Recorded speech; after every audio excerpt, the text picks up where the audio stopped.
Maris Racal kumpirmadong hiwalay na kay Rico Blanco, pag-usapan natin yan.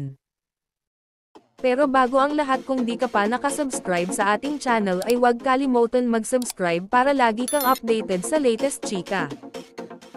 Emosyonal na humarap sa media ang kapamilya actress na si Maris Racal matapos nitong kumpirmahin na nagwakas na ang relasyon nila ng singer-composer na si Rico Blanco. Marami na raw kasi ang nagtatanong sa kanya tungkol sa tunay na estado ng kailang relasyon, ngunit natatakot raw siyang aminin ang katotohanan. "I'm so scared, I'm really scared. Ang dami kasing tanong about him and I'm here, smiling and nodding. I'm so scared because if I announce it, then it's real.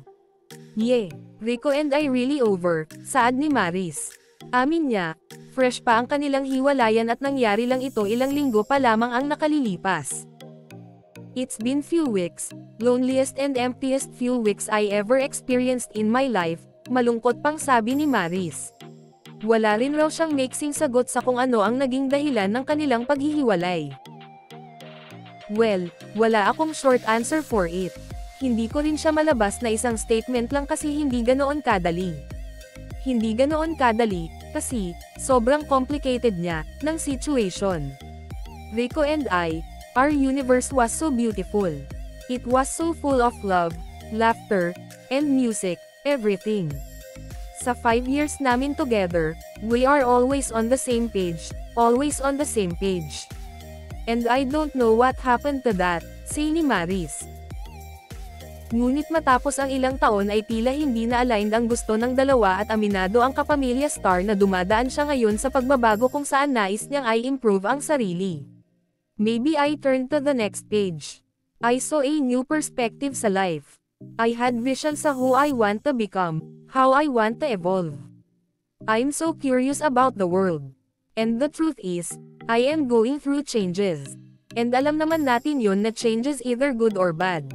What I hate about change is that it's inevitable. Hindi mo siya matatakasan and wala ka nang ibang gawin kundi you have to face it and confront it. Because, it's been in the back of my head," mahabang salaysay ni Maris. Naging bukas naman daw siya kay Rico hinggil sa kanyang pinagdaraanan sa buhay at pinag-usapan raw nila ito ng maayos. "I told him my problems, my issues sa buhay. He took it like a man. It was a very difficult talk, because, I love him so much.